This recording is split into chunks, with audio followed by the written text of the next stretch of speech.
I want to thank you for joining me on Dream Chasers Radio. I am your host, Yaya Diamond, and I'm having a great time. Hey, what's up, people? How you doing? Okay, look, we got a cool dad. I'm sorry, we just got a cool dad. I love cool dads. I mean, I'm just saying, Mr. Pat Richards is a cool dad. Welcome to the show. Thanks for having me. I appreciate it. Thank you, thank you. So let's go back a little bit. So you love your kids, your girls. I do. I love both of my kids. I'm fortunate. I've got a 16-year-old son and a soon to be 15-year-old daughter, and they are the center of my world. Wow, wow. It's such a pleasure to raise great children, But now you kind of took it a little bit step further. So what made you write? I mean, okay, so I'm just gonna have to read the title. I don't want to get it wrong now. Okay, so it says Dad in the Cheer Bow. Okay, I need to know. So it's a funny story. It's one of those things. My daughter, when she was young, like a lot of little girls, decided she wanted to try cheerleading. And she was doing it for about 2 years. She was enjoying it, but she was unsure if she wanted to continue doing it.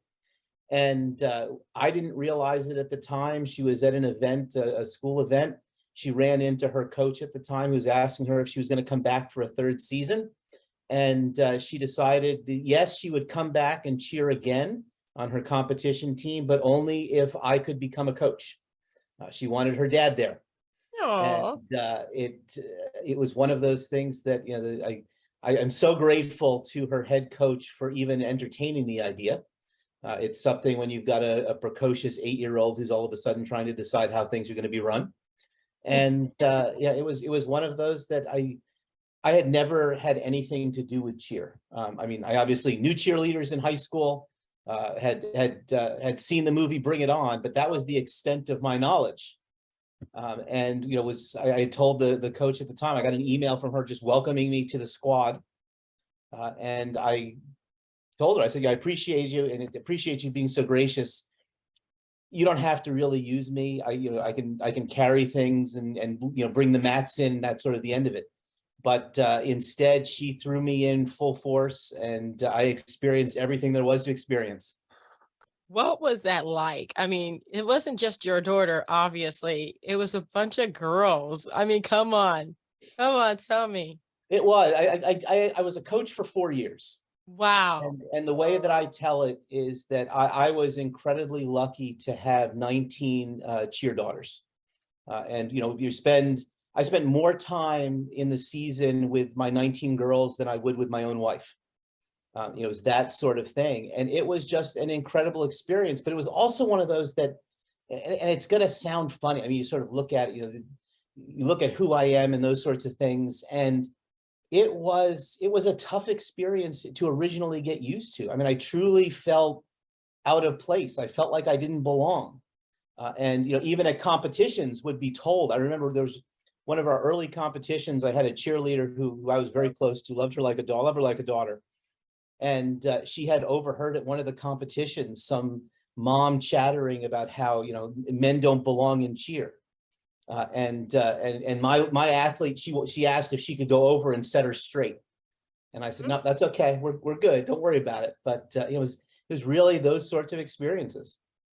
Wow. I mean, but men do belong in cheer. I've seen cheer teams before where the guys are in, and I've seen guy cheerleaders. Absolutely. Absolutely. And it's Huh. one of those, and I think very early on, I realized that, one of the values of having me there is I help show my girls that you can do whatever you want. Nobody's going to tell you what you can and can't do. I mean, if you're willing to put in the work, then you can go ahead and do it. And, we were fortunate, our town in New Jersey, I think if I understand correctly, we were the only town in the country that had a Pop Warner League where you had a boy cheer coach and a woman who was coaching football. Oh, And wow. that's what they need to see. Yeah, definitely. It's all about technique and talent and understanding the game. It's got nothing to do with playing the game. It's teaching how to play the game. That is Anyone can absolutely, teach something that they know.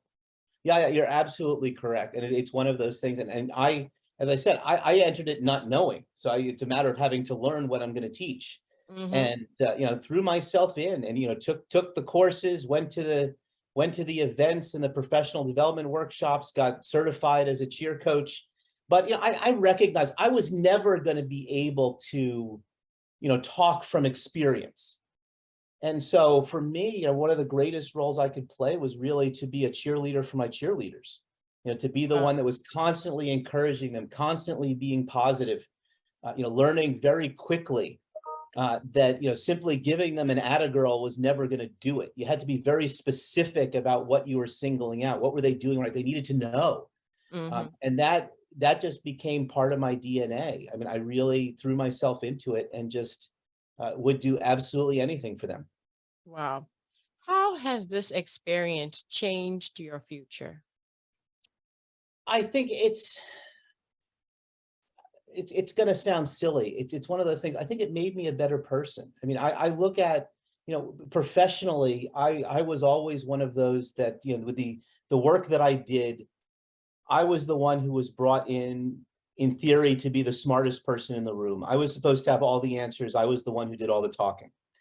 And very early on, I recognized that I needed to spend my time listening. I needed to spend my time understanding. And that, I think, has helped me enormously. I think it's helped me in understanding the importance of positivity and really recognizing that if you work hard, if you're committed to something, whether you win the trophy or not, you can be enormously successful. But it also, it's one of those that I can't overstate how wonderful it was in terms of strengthening my relationship with my daughter. It was a strong relationship to begin with. If it wasn't, she wouldn't have asked for me to be her coach. Definitely. But it was one of those that we became thick as thieves, and the same with her friends. I mean, we would have I had a constant stream of cheerleaders that seemed to go in and out of my house. I would have girls that would just show up at my doorstep with a sleeping bag and a backpack, ready to spend the night, and their mother was already gone. Oh my gosh! Left them on the stoop. But it was such a great experience. I mean, with those ages, I mean, looking at my daughter, this was essentially from when she was 8 to about 13.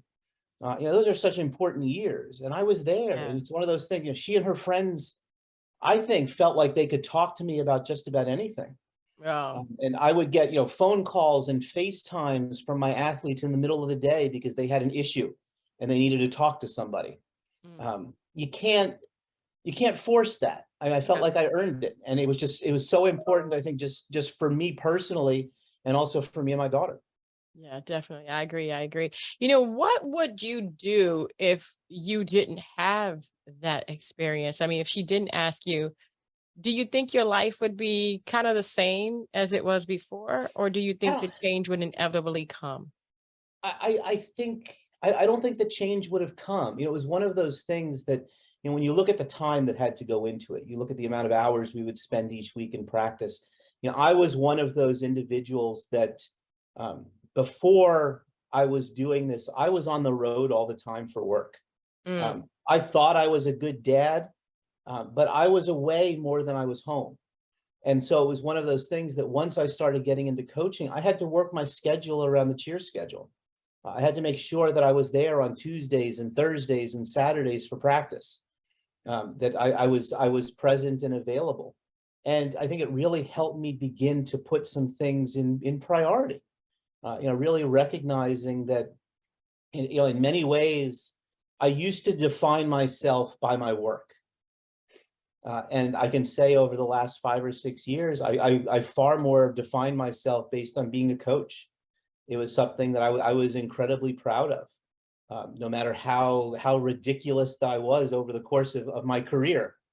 It was something that defined me. Wow. Wow.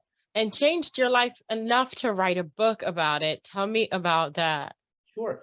Well, it's one of those funny things that you go through, you experience things in life, and you pick up these stories. And I would share these stories because you've run into people, even in professional settings, family, friends, when all of a sudden they would hear that I was a cheer coach, and I look like I should be working on a football sideline, not a cheer mat, and they would want to hear stories. And I would start telling stories, and it was one of those things that you keep running into people say, you should write a book. This is such an experience. You should write a book. And I thought, I've done that before. Both of my children are adopted from Guatemala. I've written a book about that experience. And so I was like, I don't know if I want to do another book. And it was one of those things right as COVID was hitting, and I had some time. And I said, okay, I'm going to write the first section of the book. And then I'm going to share it with my wife. And I'm going to see, because she experienced this from a completely different perspective. Mm-hmm. And I figured I'll share it with her, and she can tell me, be honest with me as to whether it's worth continuing or not. Gotcha. And so that's what we did. Wow. Well, you're a cool coach, dad coach. What is your relationship now while they're older and things have gone on? Do they even look back at that time and say, Dad, you were really cool? But my daughter, I'm still close with my fellow coaches. I'm still close with a lot of the girls that I was fortunate enough to work with. One of them, last summer went to her quinceañera, for instance, those sorts of Oh, things. My daughter is still, she's incredibly mindful of the experience, I think, and what it meant. She's not thrilled with seeing her picture on a cover of a book. that's you and her for real? That's me and her. But it's one of those that she's a cheerleader in high school, so she's doing both JV cheer plus she's doing competition cheer. And even this week, she will talk about the fact that what they're doing is different than the way we used to coach it. And she had that, when I was coaching her, she was also doing competition, all-star cheer in the off seasons. And she would always, compare sort of, my style versus those coaches back then who used to yell a lot. That if you scared the girls, they would eventually do what you were looking for. Yeah, I've had to go through that. Yeah. You weren't like that though, were you? I wasn't. In fact, it was quite the opposite. It was one of those things that, again, I think, being mindful, for 4 years, I was the only guy there. I was the only guy in the room. I was the only guy on the mat. And, I had to be mindful of that, coming in and trying to be the big boss man and trying to yell and scream to get my way wasn't going to do it. It really required me to paying a lot of attention to seeing the details, being able to praise them when specific things were done right, but being able to talk if something wasn't working well, often pulling them to the side and beginning to explain, oh, this is what we need to try. This is where it's breaking down, those sorts of things. I can tell you, it's the one thing though that it still haunts me. When I was going through all the initial trainings to become a coach, one of the things that they recommended was, what you do is, and to be an effective coach, because you don't want to yell at everybody. So single out your own child and let them know beforehand that you're going to make an example of them. That way the other athletes are going to pay attention. And I didn't give it much thought for about 2 months. And then it was right before a competition. And something just wasn't working. And, this was my first year coaching. And I decided I'm going to follow the guidance of those who are training me. They must know best. And it was the only time in 4 years I yelled at my daughter while she was on the mat. And all of a sudden she just burst into tears. Oh, And I felt so horrible. And I had, another coach came over and said, it wasn't her fault. I said, yeah, I know that, but, and that, but it still haunts me. And I remember it was even worse because after that practice, I had to go into New York City for the night because I had a work event first thing in the morning. And I remember texting my daughter after practice, just, trying to apologize as much as I could. I will tell you, I recommend it to every coach after that, no matter what they suggest in terms of using your child as an example, absolutely horrible idea. yeah, I wouldn't do that. No, definitely not. I mean, it's not gonna go. I was gonna ask you because you were the only guy among so many different young ladies and women. How did that help you to understand women and young ladies as they develop? I think it was enormously powerful, enormously useful. I look at the other coaches as sisters. I mean, we are so incredibly close, and could talk about just about anything.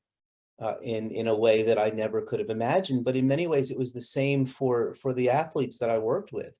I became very close to them. I mean, I would have done anything for them during the season or even today.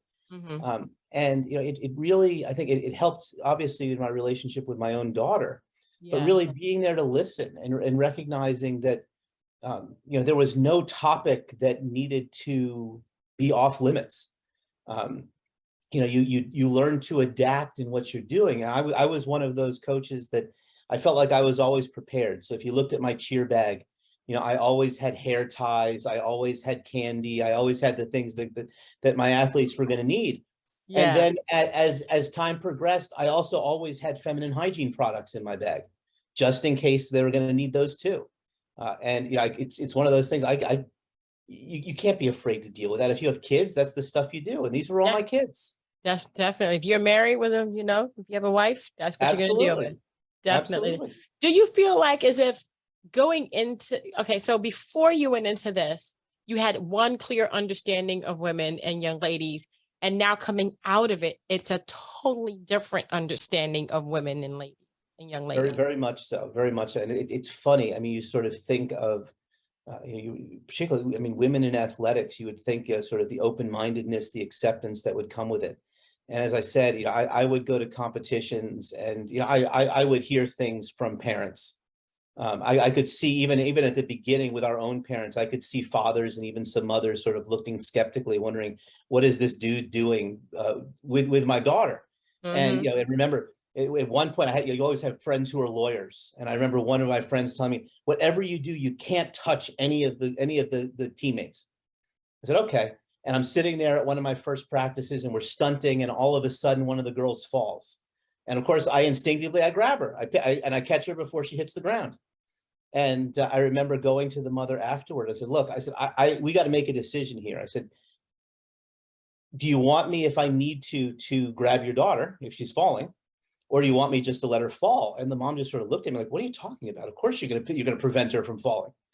But it's those things. But I mean, as I said, you get into competitions. I had one coach from a rival team come up to me at regionals and say at one point that there was once a father who wanted to be involved in their program, and they told him no.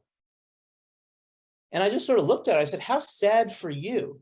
Yeah. And it was one of those, You missed I out. recognize, yeah, and I recognize. I mean, I stand out like a sore thumb at those cheer competitions. I mean, the shaved head, I'm a big dude, all of that. And I ended up owning it. And so I would go to cheer competitions, and I had, actually, I have it here next to my desk. I had a fedora with my cheer bow in it. Oh my I was gosh. always wearing a cheer bow with my girls. I would wear a black and orange feather boa around my I neck. saw that. I had, when we went to nationals, when we competed at nationals, I had a black jacket with sequins. Mm-hmm. I was gonna own being a cheer coach. Wow. And it was one of those funny things. At first, people aren't quite sure what to make of it. When we our last season before COVID, when we were competing at nationals down at Disney, literally would have other teams stop me because they wanted to take a picture, because this was not something that they were used to seeing. Exactly. Wow. Wow. This is so cool. So you have that book. Are there any more books coming from your experiences? As I said, I wrote years ago, I wrote a book about adopting my two kids from Guatemala. And it's called Dad Provement. And it really focuses on my needed evolution from being sort of a career focused guy to really wanting to be a better father and a better husband. And then we've got Dad in a cheer bow. Whether there's another book or not, I'm not sure. I think it's one of those things. And I've been stuck when I look at things professionally and I look at my own experiences as a coach. The thing that keeps coming back to me is this notion of how much we can learn from failure. That it's not the successes that teach us, but it's the failures. And I can look particularly when I was coaching, it was our second season, and the goal is always to get to nationals at Disney, and we fell just short of getting to nationals. But because of one of our performances at Central Jersey, we had earned an invitation to compete at Globals, which is a brand new thing that was just starting. And as coaches, we never gave it a second. We never gave it any thought. The focus is always you go to nationals, you go to Disney. That's what it is. It's all about getting your picture taken with Minnie Mouse at the cheer competition. And after the season was over, we had agreed that we took the girls out. We took them all out to a movie. This was right before Christmas. And our girls came to us and they said, look, we want to accept the invitation to Globals. We're like, really? You sure about that? And like, yeah, absolutely. And, it meant they were going to have to practice over Christmas holiday and New Year's and get ready. The competition was Martin Luther King weekend. And so we're making sure they're committed. We had a couple of girls whose mothers and fathers said, nope, we don't want them to do anymore. We're done. And so we had to figure out how to replace them and all that. And so we're getting ready and the girls are starting to look good again. And we were leaving for Atlantic. The competition was in Atlantic City. And so we were all going to drive down on a Friday. So our last practice was going to be the Tuesday of that week. And at that practice, before the practice even started, one of our strongest cheerleaders, love her to death, she ended up blowing out her knee on the tumble track. And so started practice and she's just screaming and crying in pain. And we're trying to get her from the gym to the car so she can go to the hospital. Nobody knows what we're going to do, what's going to happen here. The girls are completely distraught. And I remember I called the whole team together. I said, we've got to do today's practice. We've got to figure this out. We've got to figure out what we're going to do if she can't come back. And some of the girls were saying, we can't possibly compete without her. We're done. And I said, no, let's see what we can do. And so we moved around some things and it was okay. And so then we decided that rather than just head down on a Friday, that Thursday, we needed to do one more practice to see if we could actually do this. We were a little better, but we were still really shaky. But we went to Atlantic City because that was what we had promised. So we go down, and the way cheer competitions work is before you hit the mat to do your 2.5 minutes, you get practice time behind the scenes. So you can work, you stretch, you work on your tumble, you get to do your routine one time. We went back to the practice area, and we were the most disastrous squad you could ever imagine. It's amazing that we could walk in without falling down. Nothing was working right. So we actually cut the practice session short. We said, let's just go in the tunnel and let's see what happens. And our girls hit the mat. And it was the most incredible performance I had ever seen them do. Wow. They came together. They rallied together. They showed such love and such support for one another right before we got started. And, we ended up taking second place at Globals after not even getting to nationals. And it was just so incredible to see them come together and to see them persevere after suffering such an enormous setback, losing one of their compatriots just days before. Yeah. It was just incredible. Knee injuries. Oh my gosh, I hate those things. Oh, they're crazy. Wow. That's just amazing. That's amazing. And I'm glad you were a part of it. So where can people get your book? So you can find it on Amazon. You can find it at Barnes and Noble. Dad in a Cheerbo.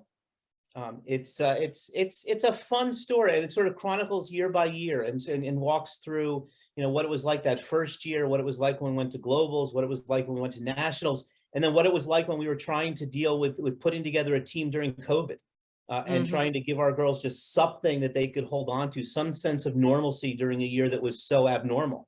Yeah. And then, there's some reflections actually, Yaya, on some of the questions that you were asking, sort of, what did it teach me in terms of women in athletics? What did it teach me in terms of wanting to be a better man, in terms of being more respectful, listening more, really trying to be more engaging? I think, that's a problem so many of us have is, we go into conversations and we don't take the time to do active listening. We're not listening to what the person's saying to us. All we're doing is thinking about what we're going to say next. And, I will say the experience was, it helped me overcome some of that. I can't tell you, when I used to drive girls to practices and competitions and all of that, how much I appreciated that my girls were completely unfiltered with me. There was nothing they held back, nothing they weren't willing to discuss, even if I was right there. And it becomes just fascinating for learning. Wow, that is wonderful. Wow. Wow. Well, Dad in the Cheer Bowl can be found on Amazon.com. We're going to put that information in the description box below so it's easy for you guys to find it. And he looks so good. And his daughter, she's so cute. So I know she said that she's not very happy for being on the cover, but I think that cover wouldn't be Dad in the Cheer Bowl without it. So definitely. I want to thank you so much, Mr. Richard, for coming on the show and for being here and talking about your experience. I think every man should have a time with their daughters and with other women. It changed your life. You know, you can see the woman for who she really is, which is very vulnerable but very strong at the same time. I want to thank you so much. And I mean, that's just so much fun. You got to read the book, guys. You just got to read the book. Until next time, guys, don't forget to dare to be different. Bye. Mr. Richards, thank you so much again. Thank you. I appreciate it. Yeah. You are kidding.